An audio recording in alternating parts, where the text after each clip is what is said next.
The Plotcast Podcast with the Potty Plotters.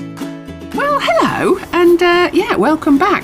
It's cold out here, but anyway, I'm not moaning. Yeah, I mean, it's polar contrast to when we recorded last week. Yeah. It's just incredible, isn't it? It is forecast nice. It's okay. Spring's on its way. Look, it's not raining, and that's all I'm happy about. It is. There's big back clouds above, but what I will say is that I can hear the birds, though, in the background, which is lovely. So, yeah. Well, when I arrived, I did wonder if one of you two had a bit of an accident. Oh. Because there was a big fire engine on the road. Oh. And I was like, what have they done now? Oh, no, I did have an accident this week, didn't I? Yeah, you did, love. Yeah, I fell out the T-shed. Yeah. With all the cups and saucers. Did they all go flying? Yeah. I've got How many?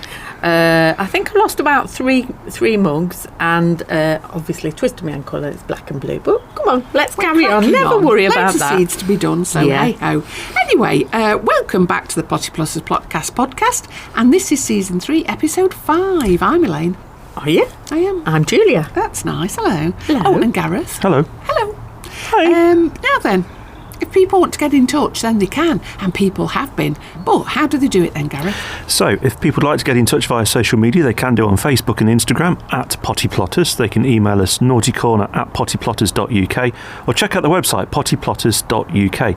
And if you'd like to support us to buy some new mugs because Julia's broken them all, or if you'd like to put a little step aid into the shed, then you can support us by heading to kofi.com/thepottyplotters. That's one of them. ko-fi.com/thepottyplotters, and we'll love you forever or something like that. Obviously. At some point I tried to get some mugs made up before, and we're going to need them now apparently, before we came back this season, but the person I went to took one look at our logo and went, oh, there's a lot of blue on that. Oh. So I'm going to try somebody else. Oh. Didn't know if there was a... Okay. I'm just thinking. Maybe it was the shade of blue. I don't know. Yeah. It's that kind of very nice pastel-y blue. Yeah. Sky blue. It's sky blue.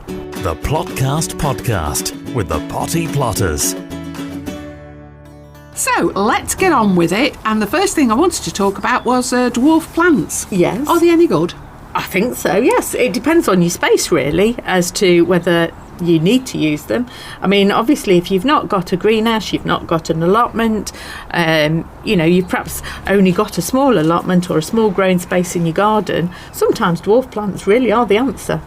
And if you can get hold of some big pots, that's even better, or medium size, it doesn't really matter. But the reason that we're including them this year is because, as Julia said, not everybody's got everything. So why not just have a little go, like we will with Gareth, and actually get everything growing in pots, containers and hanging baskets. There's no reason as to why you can't do it, and we've already started. I planted last week a load of broad beans called the Sutton. The Sutton you can eat as a bean, rather than the insides of the bean, or you can eat the broad beans inside. They only grow small, which is lovely, and they're very tasty. And then yesterday we were sat forever, weren't we, doing plants and seeds, and so I planted a load of half pint peas. Now then, for those who really love them, hate them, but I'm doing them for everybody else. Can I ask a question? Yes, so with can. peas, It's so how do you cope when you go out for dinner? Because literally peas are the cheapest vegetable, so therefore they appear on every plate of food imaginable. Yes, well, I suppose years of experience, Gareth. You push them around. Yes, no, push them onto somebody if she's next to a plant, you see them on the top of the plant and you think, oh, they're interesting feeds. No. I simply start and say, when you say veg of the day, what do you mean? Peas. Exactly. And then as soon as they say that, I then say, can I have salad, please? Goes really well with the pie and mash, that does, doesn't it? Gareth, because I'd rather have nothing. Yeah. And that's what it comes down to. I hate even the smell of them. They're vile. But you're growing peas for other people, aren't you? Yes, yeah. And the reason that I'm doing that is we do a lot of talks, as we've already said, out and about and up and down the country. And it's great to be able to take those kind of things out with us to show people that you don't need a big space at all. And a lot of things can be grown inside as well. And Julia, let's talk about your cucumbers. Oh, yes. Thank you. It just reminds me. That's a medical inquiry. Let's talk about your cucumbers. Yeah. So obviously, one day at home, email pops up, seed sale. So straight onto the seed suppliers. Hasn't Mark done like a junk block, thing for no, that? No. Keywords: seed, sale, bulbs, dahlia, junk. No, he hasn't. And don't give him ideas either, Gareth. Just texting him now. So, Mark. we've...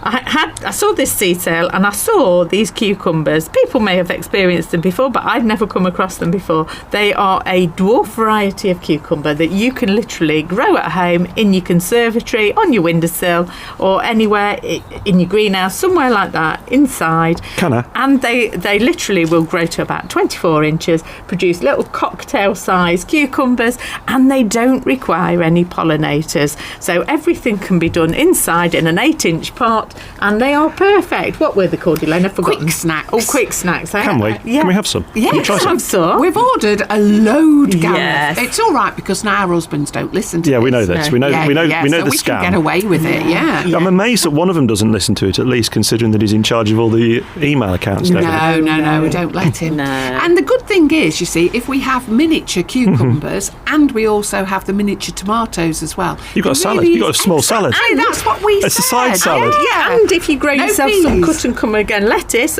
in a little pot on your Yeah. windowsill as well, then you really do have your whole salad there. And you could grow radishes, but I'm not that Celery? bothered. Celery, don't even mention that word in my presence.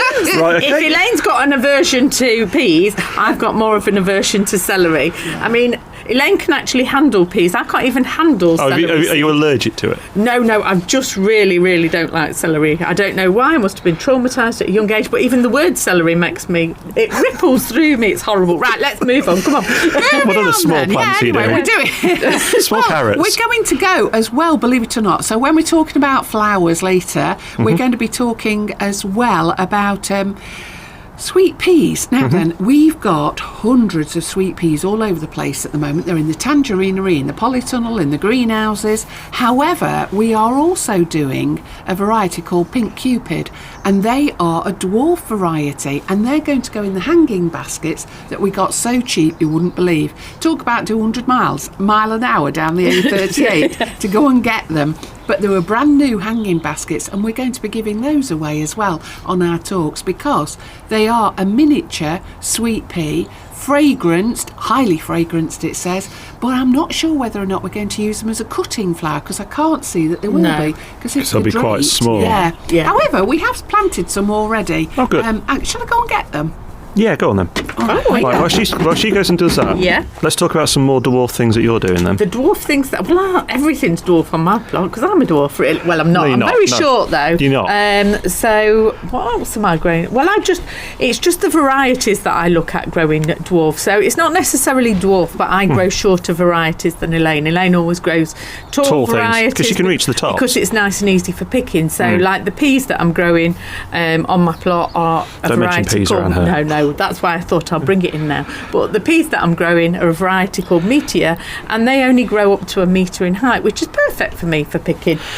What have you got there? Do you go around like all the charity shops and just go into the household section and get the colanders? We yes. love colanders because Yeah. they're so useful. Yeah. But They're those, versatile in the kitchen. they're sort of but brand new. look They're at that. really expensive. No, not in the. No, No, no. no. And actually, what we found is, it's quite fortunate in some ways that quite a few of our relations are downsizing and having to get rid of lots of kitchen Colanders. things Yeah. and things like that. So, Yeah, people don't use them. the first thing we do is look for colanders and knitting needles. Yeah, and they're ours. Now then, look at that, Gareth. That I'm is impressed. a colander, and it's about 8 inches across. I don't know, something like that. Yeah, it's about 8 Yeah. inches. And then I've planted the seeds for Pink Cupid in here, and I'm hoping that it will sort of rise up to about 4 inches, 6 inches, and then drape over. But that'll look lovely. That'll be lovely. And it's dead easy because when you water it, you don't have any drainage problems No, because it comes very literally none at all. There you go, Gareth. It's all about initiative. It is. Yeah. I'll leave that thought with Yeah, you. we've got some lettuce growing in one in the polytunnel, haven't we, as well? I love them. Yeah. I love doing things that are different. Top-notch advice, no Latin included. The Potty Plotters Plotcast. Beetroot. I know that we said we were going to mention it, and I am. So, I've got a few varieties this year, but I am still. You got going one to that go doesn't with taste of beetroot? Cylindra. No, but I think that's all in your mind. It's not. Yeah. We'll see. Let me tell you a story about beetroot. So, a lot of how you eat comes from what you ate as a child and what your parents made you eat as a child. So therefore, my mum hates beetroot because she was probably force-fed it as an infant, and it would be pickled in God knows what, and but it was stinky. And my aunt and uncle used to grow a lot of beetroot because he had a huge garden, and they had special saucepans which were the designated beetroot saucepans that they used to boil the beetroot in, because you couldn't put anything else in it afterwards because it was covered in beetroot and you couldn't get rid of it. And when I used to work in a well-known supermarket, the vac pack was in its infancy, and it used to arrive, and then it used to leak everywhere, including all down the assistants, me, and I go home covered in beetroot, and I hated the smell of it and the taste of it, and therefore I hate beetroot. I think you've been scarred. Yeah, like you have with a certain C word. Yeah, but I honestly think if you were to try fresh homegrown beetroot that's not been pickled in vinegar, that's not been vacuum packed, I think you'd be pleasantly surprised. And you know, have you got a pan that you use specifically for your beetroot, Elaine? No, because I know exactly how to cook it. And mine have never stained. Yeah, and mine never touch a pan because mine get roasted in the oven. So I think it's like you with the peas. It's like we've all got our thing, haven't we? Yeah. But Okay, I'm going to set myself a challenge, because if I don't, Elaine's going to try and hide it in something, and I'm going to some point during this season, let's record at my place, as we always do, but bring some beetroot and we'll do it in the oven, and I'll try it that way. But I'm only going to try a very small bit of it, because psychologically my brain will go, it's beetroot, and I'll just go, it's horrible. And let's see if we can get over it. I know we won't get one person over it for definite, because I can't even get over bananas, for God's sake. So beetroot is just one step too far. But let's give it a try. Yeah, okay. But it'll be much later in the season. I'll probably have had a few gins beforehand. I did notice then he said when we go to his house. I think that means when we go and plant the greenhouse up. Is that right? No, it's when it's convenient for us to record at my place, and we'll plant the greenhouse. Okay. Well, what I've done, Gareth, is yesterday I started doing the beetroot and setting it. Can we have a non-red beetroot? Can I try? Yes. Can I try the yellow one or I whatever? think I hadn't already thought of that, Gareth. I think that's the other thing that puts me off. Yeah, It's the colour and leakage, leakage, and the fact that you get it on you, and it's difficult to get rid of. You're not doing right. No, I know. You're not doing it right. So I know, you but need a few lessons. But let's try one of the yellow ones. So have you planted him some yellow ones? I can do some yellow ones and white as well. So there's a different variety. Let's try the yellow one. Honestly, you won't know. Let's try the yellow one. No. But yes, we'll have a go at both. But yesterday I did cylindra, and cylindra is the one that is a long one rather than a round one. They grow beautifully and they grow very quickly. So what I've done is a tray of multi-purpose compost, and all I've done is I've popped on the top the seeds every inch, right the way from one side to the other. Actually, I've done about 5. I just thought we'd give them away then. But then all I've done is wet it thoroughly and put a sprinkling of multi-purpose compost on the top, labelled it, put the date on, that's it. Let's see how long it takes to come up, and then we'll plan them for your house as well, Gareth. Here's a question for you, Elaine. The cylindra beetroot, when you sow them, do the seeds just produce one seedling, or do they produce multiple? Because when you sow in normal beetroot, one seed produces 2 or 3 seedlings. No, it's just one. It's a single one. It's one. That's interesting. And I never ever sow them in clumps. No, either. I was They're wondering always that, singularly, because usually they grow above the soil well and truly. But it depends. Let's have a look at how good they grow this year. Brilliant. But we will keep mentioning them, obviously. Now, we've already talked about peas. You love them, don't you? I love and you them, talked about meteor as well, which is a good variety. There's also a shopping centre near here. Yeah, yes, it is. Well done, I mean, I've set some meteor, and I've had them in How have you set them, though? Let's just tell people, because it's all right us, because we do them all the time. But how have you done them? Well, we haven't set them in the ground, so you could literally plant them outside in your ground, but you would need to make sure that you have very well protected that area and covered it over. With what? Well, I would put some netting over, some very fine netting to stop the mice getting to them, because the mice love the seeds of peas. And if you don't, I mean, Kev, I think, does he put them in soot or something? No, he doesn't do peas. He does okay. broad beans. Right, Yeah. okay. Well, we don't direct sow them because of the problem with the mice, and it just seems a lot of extra effort to be netting them all over when you could be doing what we do them slightly different. You sow them in drain pipes, don't you? I do, yeah. And I sow them in cell trays, and I do cell trays of 6, and then I plant the seeds within each cell of like 5 on a dice. That's how I plant so them. you've got 6 times 5 Yes. 30. on each one. Yeah. Okay, and thanks for that, Gareth. that's what I've got sown in each of Pass these. that maths exam. Yeah. I don't do it your method because I know that you like to create a channel and then just slide your I peas do a full into. row, yeah. However, when I've tried that, I've always ended up in a bit of a mess, and it might be because I've got short arms. Yeah. Maybe. But anyway, I've done them in the cell trays now.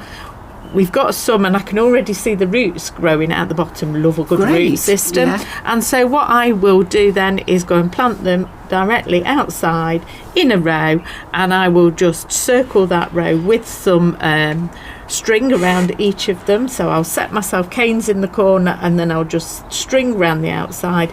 And then also what I'll do is, because it's going outside, what I'll do is I'll put some pea sticks around the peas that as they're growing, so that'll help them, support them as they're growing and climbing. It'll also make it harder for the birds to get in and get them. Right, so let's just go back over a few of those things. So you've set your peas in the face, really, of a dice of a 5. Yes. Right. When they've grown to about 2 inches, Yeah. you're going to pop each of that 5 out. Yeah. And what do you do with them then? So then I'm going to dig a hole on my allotment. So I'll decide where they're going. I want Yeah. them to be in sunshine. They don't need pollinators, actually, peas don't, but I'm going to put them somewhere where it's nice and sunny, but I make sure that it's nice and moist all the time in the ground.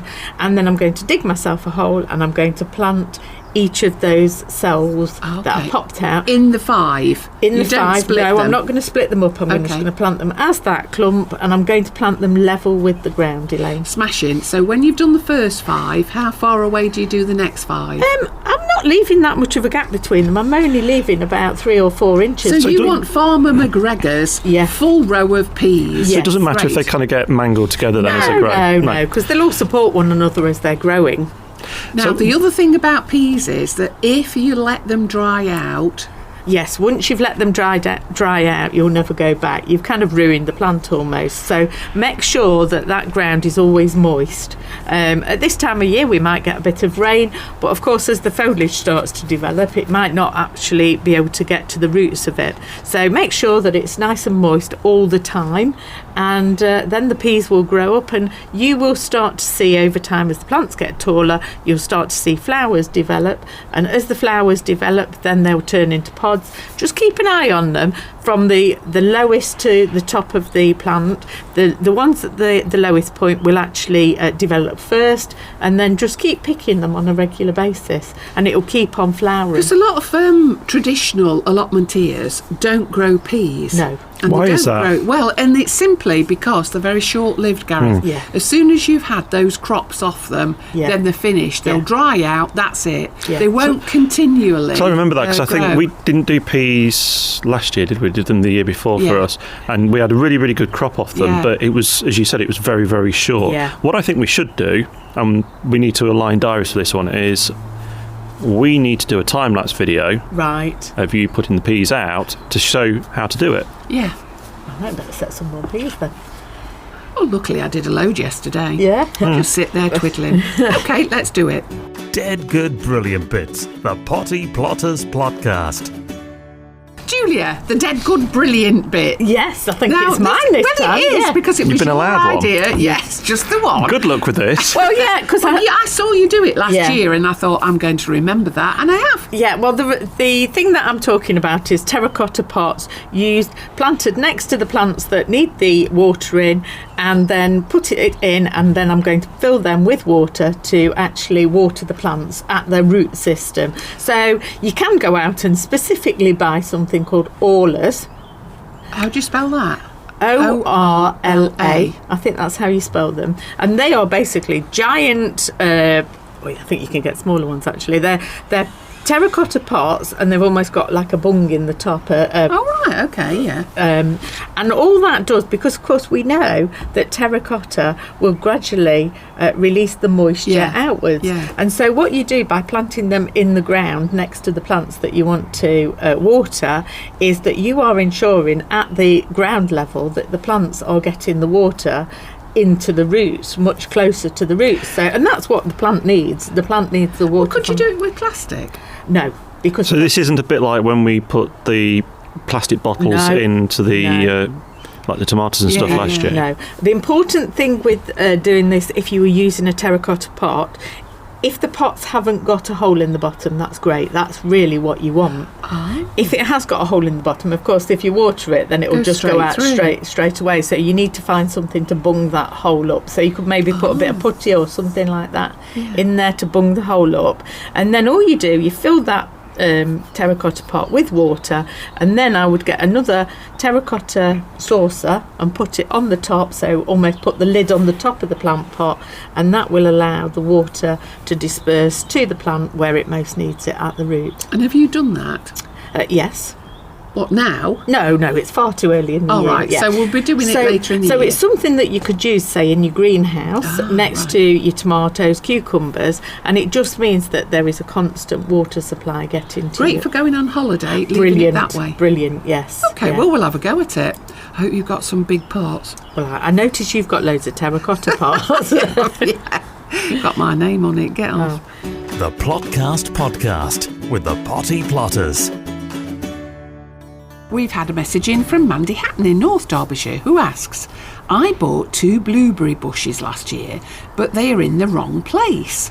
Would it be okay to put them in a big 50-litre pot? And next, what are your thoughts about using artificial grass for some of our pathways? Thanks. Well, first of all, hello, Mandy. Hi, Mandy. The next thing is blueberries, love them. Love them. You're very good at them as well. Now if you're going to move them, of course we're moving further in the season, they're starting to actually show growth now, so make sure that you take a big root ball out. When you're digging them out, make sure you dig it out with plenty of space around the plant so that you are not going to damage it, especially while it's in active growth. And the other thing is, it depends how big the blueberries are as to whether they require 50-litre pots. So don't go too big on the pots because they'll never, it'll be like putting a very small child in a very big bath. It will never find the edges, will it? So you want to kind of... What an analogy! I did wonder where we were going with this one. Okay. Just when you want to drown a small person. Yeah. Put in a big bath. Just give it a baby bath rather than a big bath. Is what I'm saying. Yeah. So just give it the room to kind of grow into. So, you know, if it's a big plant, give it a big pot, and, you know, 50 litres is perfectly fine. Sounds quite big. For when it's grown. Yeah. But yeah, if it's the size of the ones I've got, yes, definitely. But if the blueberry bushes are only a couple of years old, I wouldn't go too big on the pot. I would let it grow into a smaller plot, let it develop a root system, and then pot it on further. Is there a danger with something that you've already put into the ground, like Mandy has and like you have, of if you then want to move it, of really disrupting it and then it sort of going, no, I don't like this, and giving up? No, it might sulk for a bit. It might. But, I mean, the ideal time to move anything is over the winter months, of course, when things are dormant. Sulky plants. Yeah. It does happen, doesn't it? It does, yeah. And tomatoes are the same. Yeah, and it's They're the not same. happy. It's the same if you put a plant out and it's too cold. It's going to sulk. It's not going to grow. So, yes, I mean, it might not look happy for a while, but then it would perk up, as long as you're not damaging that root system. But with it being now things are growing, I would just go err on the side of caution and just get a little bit more out than I would normally. Okay, and then the next one, what are your thoughts about artificial grass then on the plot for some pathways? Don't like it. No. Don't like it. I don't like artificial grass at all. I just think if you don't want real grass, don't bother at all. No. Artificial grass just it's that horrible. It's got the wrong shade of green for a start. It's there all year round, so people can tell. And if you're putting it as like a pathway thing, just put something else down instead. I mean, what I would say is, I mean, we have had some on our some plots down here, and On I the think community plot. and I think that it's definitely going to come out, because one of the problems is that moss is now building up on it, and of course moss can become quite slippy. So as a path, it's not really very ideal. So But it's got holes in it, so the weeds have come through it as Absolutely. well. And that was set properly. For us, Mandy, we had to keep everywhere level, obviously, because it was a community area. And we did that. We did it all on tons of sand. Do you remember all of Yeah, that? yeah. And so we laid it properly, but It also costs a lot, doesn't it? It does, yeah. Yeah. It was given to us, actually, Gareth, so that's why we used it. But no, it's one of those things that we wouldn't recommend. We've got an allotment ban on carpet as well. Yeah. So what we would do instead is recommend that you go for cardboard. Everybody seems to have a lot of it of late. Yeah, get some cardboard and then get yourself some wood chip and just pop that on the top. And of course, then if you change your mind later on, you can just dig it all through. And there's no need for weed suppressing fabric. Cardboard, the plain cardboard that you get in all these deliveries these days is just perfect. That'll suppress the weeds and it'll smother anything that's there, and it's brilliant. Otherwise, if you can get your hands on some slabs, of course that takes a bit more effort. You've got to lay them properly. But yeah, artificial grass, I think with hindsight we've learned, definitely a no-no. And we've had another one in from Sandra Neville in West Wickham. Ooh, now where's then that? Well, it's in Kent, isn't it? Oh, we're getting there. Yeah. So you need to put the posh voice on. She's in Kent. Kent. Oh, Kent. Although I don't know whether West Wickham's the posh bit of Kent or like the Rochester bit. I don't know. It sounds Hang on, let me- lovely. I don't Let know me have which a look. bit would be the posh bit or not. It's Yeah, just, it's there's- just lovely that you've got in contact with us, Sandra. I don't Yeah. care what you sound like. No. and I'd it's like people to lovely. start actually sending us. Oh, we'll not got onto them voicemails. Yeah. Anyway, we'll carry on reading then, shall Yeah. we? So, hi, I just wanted to say I love your It's in Bromley. podcast. So Bromley. Bromley's like the borderline of London, so she could be quite Cockney, you know. Oh, really? That's all right. Yeah. It don't matter. No. Anyway, Just happy, anyway, mean, Sandra, what does Sandra what want? does she want? She says she loves our podcast. Oh, So she's got the house point there. Right then, I'm new to the allotment world. Good, isn't that wonderful? Oh. Okay, and was on my local waiting list for over 2 years. I have now found another site who has given me an amazing plot straight away. Fantastic. I officially took it over in January 2025, so I am busy listening to your past and present podcasts to get things ready for the spring. I listened to your conversation, re-shed permission. Our allotment doesn't allow sheds, but we are able to rent lockers that are situated in secure brick buildings around the allotment for a fee of a couple of pounds a year. I quite like that. That's a better idea than nowhere on site for people to keep things. I mean, it's the people who have got nowhere to store anything on their plots I feel sorry for, because every time you come, you've literally got to drag Bring all your everything tools back. with you and drag them back. That is and called I a think, travelling shed. and that Trailer. Yeah, I was going to say, and that also says a lot of commitment to me.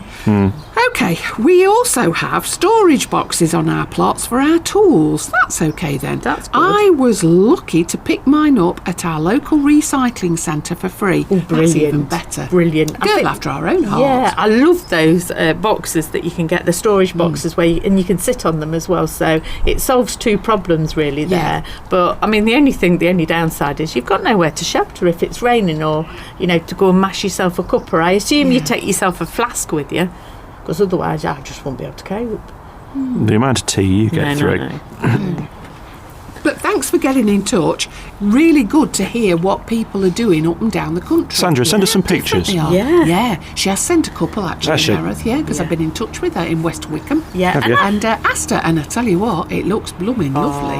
And it's quite an exciting time. Your first year, it's exciting because, of course, that's when you experience all the things that you didn't know you could grow. You can. Yeah, that's lovely. Oh, we're both smiling.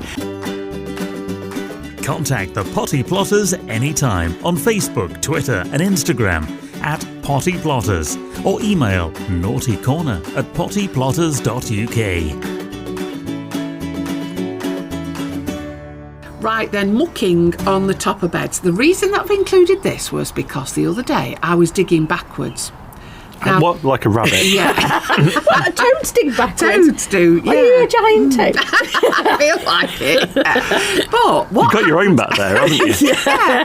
But what happened, I could hear somebody saying to somebody else up here, Why do you put muck on the allotment? Now, I couldn't hear what the rest of the discussion was about. Did that set the alarm bell running where you went, I know this one, and just ran up and went da-da-da-da-da and told them? Well, normally I would, but I don't know these people. That doesn't normally stop you. I know. But I thought, Hi, I'm Elaine, and this is why you muck. yeah, this is what you need.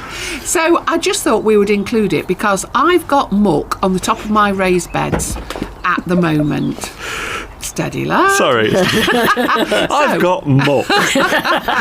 Well, what I want to do now is dig it in because in a short while I will be starting to plant. So I want the nutrients already. They should have gone down into the soil, and it's all about replenishing those nutrients because, new people, that if you keep taking out everything, in the end you'll have very, very thin soil. It needs all of that now to be boosted, all the mucks. It's a bit like us. If we didn't eat, we'd be dead thin. That's never going to happen, is it? No, because we keep on eating. Right. Because we keep eating, we're replenishing all of that. Anyway, I don't know what I was saying. I was but just anyway, thinking, there you go. as you were talking, Elaine, I was thinking we have lots of listeners now from all around the world, and I don't know how common the word muck is. I know Manure. manure or poo. And usually we're talking about poo that's come from animals, so we're talking horse muck, which is something that we can get our hands on. We're also talking about farmyard manure. Literally get our hands on. We can. Oh, yeah. And we're talking about farmyard manure that's come from Farms. Yes. And if you're really lucky and you can get yourself some alpaca poo or something like that, that's got 3 stomachs, so it's even digested. I know somewhere where we can get some of that from. Well, now he tells us. now. I know where there's an alpaca farm not far from here. A pack of alpacas. Is that what And they've got about 200. Really? That's quite a pack. Okay, we might That's a big pack. We might have been a trip there. That's a value pack of alpacas. But when we're talking about mucking the beds, one thing that I have seen on site quite recently, because we all have deliveries from a lovely gentleman called Bill the Muckman, that's what we know him as. Don't know what his surname is. It's the Muckman. His real name's not even Bill, probably, is it? But I did notice one of the plot holders had literally spread it all out straight away on the plot, on the top of his soil. Now, Bill's stuff comes fresh, doesn't it? It does, yeah. It's green, actually. Yeah. Doesn't want to do that because he's going to get weeds growing. That's exactly the point, problem. yeah. And I'll give it just a few weeks, not even that, and the grass, etc., will start to grow. We've all done it. We've done it in the past. It's called mistakes and experience. Yeah. So I thought it was an learn from experiment. it. Yeah. Well, yeah. No, What you want- that's a mistake. That's a different one. So how old do you need the muck to be, Elaine? I'd leave it 12 months. Right. I'd bag it all up or bung it in a big compost area. Yeah. I mean, like Jerry, he's got a boxed area at the front of his. Yeah. We've got the bay at the side of ours. Just leave it, cover it with plastic and let it sweat Yeah. down. And then it's like gold. How do you know it's ready? Because this smells. No, it doesn't. It It's stops- the opposite it way stops round, the smell. Gareth. Yeah. Yes, it does. Yes, so as fresh, it smells as absolutely beautiful, golden, I think, manure. Yeah. It has no Just smell bear with me, Colin. I'm just whatsoever. going to go and check the share price on horse manure right now because you managed to shoot up the share price of cat litter the other week. Yeah. So just seeing if Oh, I tell you, that if was now marvellous. the new black gold isn't in fact Well, oil, it it is actually horse milk. So if somebody went to, we see it a lot round here where people have got signs out saying free horse milk. If you go somewhere like that, you want to actually go to the back of the pile, don't you? Yeah, you do. Where it's well rotted, Yeah. it's nice and crumbly, it doesn't smell, and what else is in it, Elaine? Worms. Worms, lots of worms. We must be the only people with pictures of muck on our phones, our photos Yeah, we love with it. muck. Mucky pictures? Yeah, mucky I don't think you are. We've got those kind of mucky pictures, other people have others, but that's our mucky pictures. Yeah. So put it in one end, Yeah. literally, And it comes out the other. and then just cover it up because don't use it this year. But that's why Right. it is you need to get muck on your allotment. And you're digging it over on all your beds. Yes, I am because it's Right. been there since November. What about your beds where you're putting your carrots and your parsnips? Is it going there? No, Right, I why haven't, not? because it will make them fork because they're so rich with nutrients. They don't know whether they're coming or going. Okay. So make sure that you never put in your carrots or your parsnips in a bed that's been mucked. Okay. Top-notch advice, no Latin included. The Potty Plotters Plotcast. Oh, this is mine, isn't it? Yes. So, don't want to be stereotypical, but most people listening will be of a certain vintage because because most allotment holders have to be over the age of 18 to sign an agreement for a start. Yes. So most people who are listening to this should be over the age of 18. You may have a few people who are slightly under just because they've been forced listening to it. You will listen to them. But so it's fair to say that most of our audience is of a certain age. But I was alerted to this the other week. So Sam Harper, who some people will know off of The Wireless, has recently, his other half has recently given birth about 6 months ago to Bonnie, and she has to listen to us as well. And Bonnie, that's Bonnie and Sam. So Bonnie's about 6 months old. So I want to know, is Bonnie our youngest listener? If you've got somebody younger than she's about 6 months old, and they put us on to send her to sleep. I don't think so. I think so. Sam's other half really loves us, and has been an avid listener since season 1. God, 92 episodes of this. Wow. And I saw a video. Sam sent me a video of Meg, I think his other half is, changing Bonnie, and we're on in the background. A distraction. Yeah, it's a distraction for when the nappy gets whipped away. Speaking of muck. That's nice. So if we've got anybody younger than 6 months old, if you can write it, I mean, they can't, can they, because they're younger than 6 months old, but if your parents can write in, then maybe we can find out who the youngest listener who's being forced to put up with this is. Hey, never mind the youngest, we want to know the oldest. Yeah. The oldest person that's managed to master the technology. Exactly, because that's been our biggest challenge, actually. I mean, I still don't know how to get anyone else's podcast because I don't know how to work it. Is that your excuse? We'll stick to it. Yeah. The Plotcast Podcast with the Potty Plotters. Is all water good for the allotment, Julia? No. Well, Gareth was in straight away. I was going to say yes. First of all, we need water to make the tea. Oh, nice one. Oh, hello. Yes. That's very important. Yeah. And also, we need water to water our plants. We do, but what kind of water? And when do we water with what water? That is the question. Is it a question, Elaine? I'm not sure how you managed that. Yeah. Because you couldn't even manage the question at the beginning, but now you've managed the tongue twister. Actually, not all water is good water because we had so much of it last year. It wasn't That was good. going to be where I was going with it, because we had way too much water. We had way too much water, and of course, things that we didn't want to died because it just rotted in the water.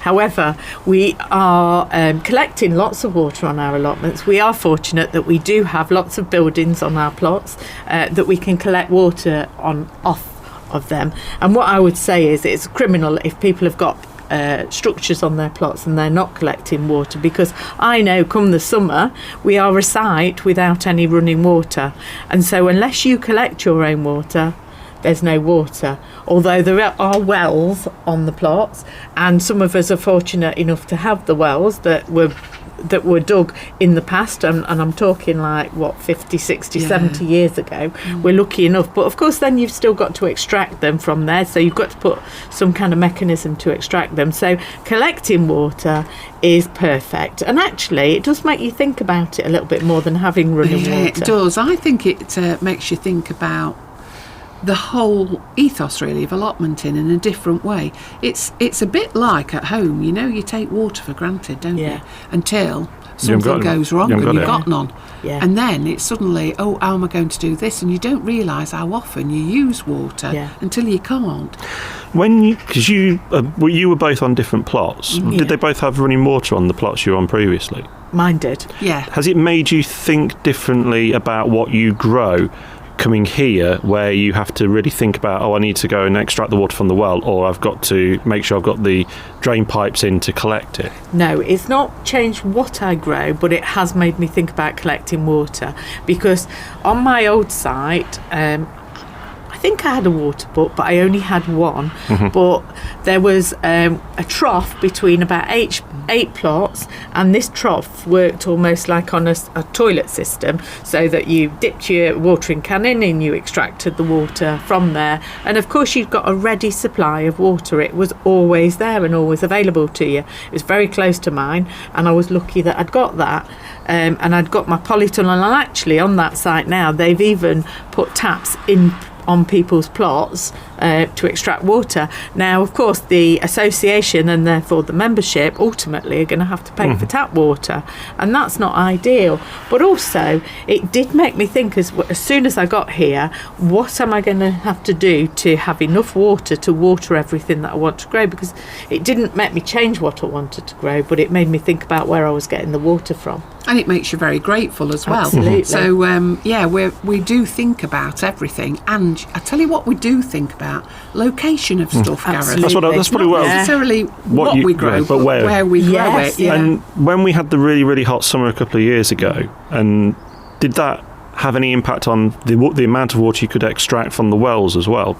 Yours gone dry, didn't it? It kept running dry. So what I'd do is I'd probably end up with 9 watering cans of water, which sounds a lot, but actually it's not a lot when you've got 1.5 allotments. But equally, it's not a lot. If you look at, say, take our garden and our water and the greenhouse, you could quite easily do 5 or 6 watering cans to do that in a night when we were watering it during the height of the summer. So 9 watering cans is not a lot in any way, shape or form, especially for the amount that in comparison that you grow on an allotment. And they're all hungry and thirsty for water. So we'd have to come back twice. So I'd water in the morning, wait for the well then to start to fill back up again, or get enough so that I could get it out, and then do another 9 later on at night.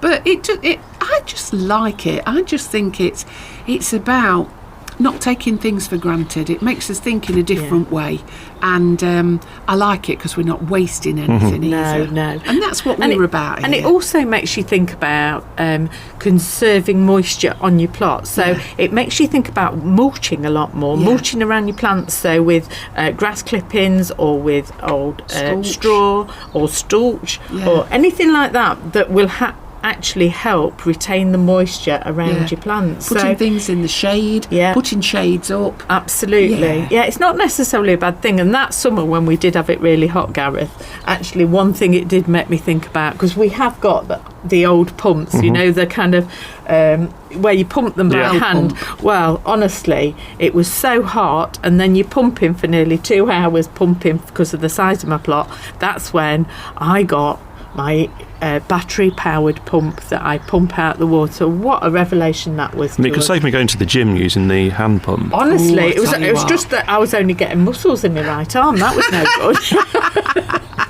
So, in answer to the question, all water's good for the allotment, but in different ways.